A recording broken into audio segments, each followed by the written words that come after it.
rape this guy. Yes. Wow. Yeah. Good evening, Yerberia people. There you go. Alright. You got a condom with So your I'm name gonna on it. read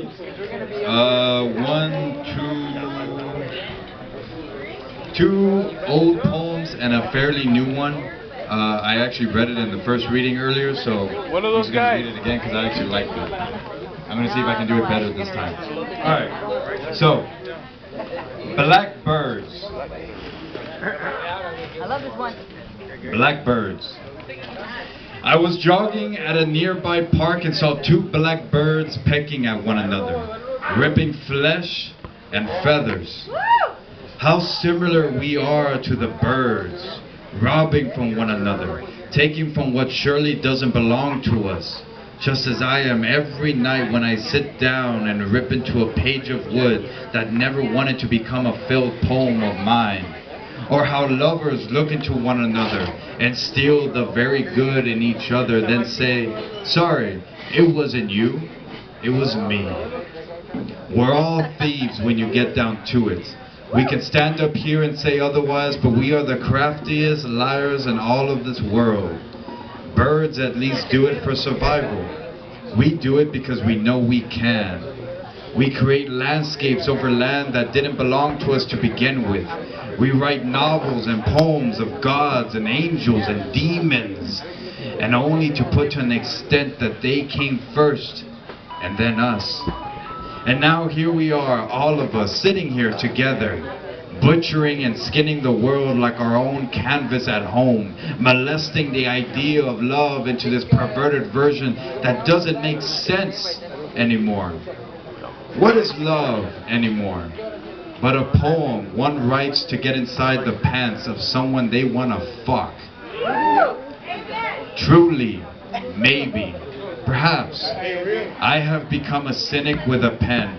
But as I watch these birds rip into one another's hearts, I can't help but think how close we are to doing that to ourselves. Thank you. Yeah. I'm going to do the long one, and then I'm going to do the short one. SW. I'm nearing the end of a bottle of wine that I started last night. It's a favorite of mine. It keeps the man in my head calm, his words clear, and everything else just fits into place as him and I lay in our bed of roses. However, when this bottle is dry, when the night comes and I am left with him, I will be welcomed with the usual. Frustration that I cannot understand, an abundance of anger that cannot be satisfied. I tell him, please, let me hold your strings of emotions in my plastic hands. He says, no, you cannot hold me. No one can hold me.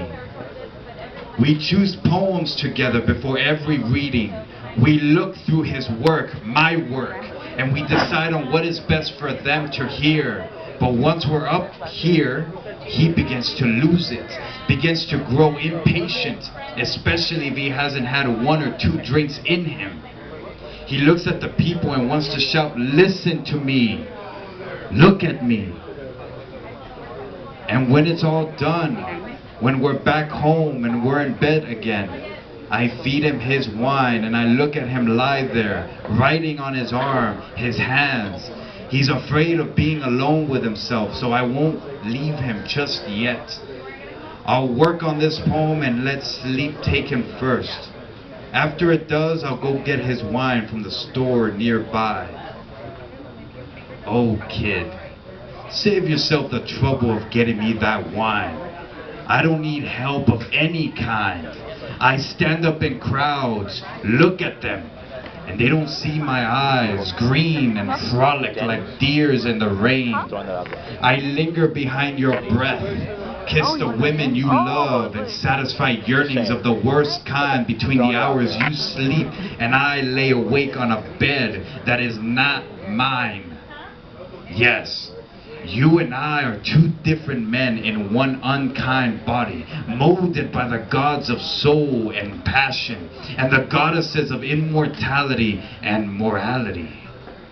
And while you search for the ever-promising land of truest love in a city that would much rather spend their hours inside bars, fucking drinking and licking glass skin, touching themselves with plastic fingers, inching themselves closer to an otherwise beautiful art known as death, with slumbering kisses, I surrender my own humanity to catch immortality within the hundreds of possible poems that I could capture on paper with spilling ink.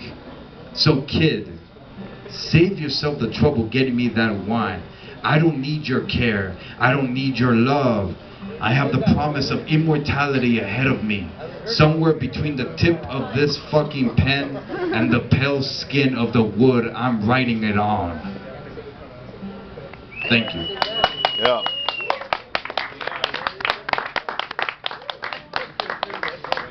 Alright, last one. Where the fuck is it?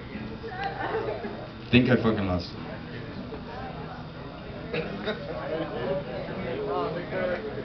No! Shut up. Okay. Last one. Is anybody out there? I was at Suerte. They were playing Loteria on a Sunday. Everyone shouting, Suerte, Suerte, Suerte. I was in the back. Older women approached me, offering themselves like drinks to this young, sober soul. Are you playing alone? Some would ask. Yes, I'd reply. They rarely last 5 minutes talking to me before they leave for the next guy next to me. I don't ask for them to come to me. I enjoy their company though, but I know it's fake. Once I get tired of being there, I headed home, turned the light on and laid on the bed, feeling like Jesus Christ on the cross, thinking to myself, won't somebody get me a fucking beer? But even if I shouted it out to a crowd like y'all selves, who's going to listen? I scarcely feel alone, but on the nights that it comes burdening me like a stone on my back, I'd much rather be drunk and alone than sober and alone. At least if I'm drunk, I can feel damn good in this fucking space. And that's all I got. If you like my stuff, you can look me up on Facebook, Victor Parlato, P-A-R-L-A-T-T-O.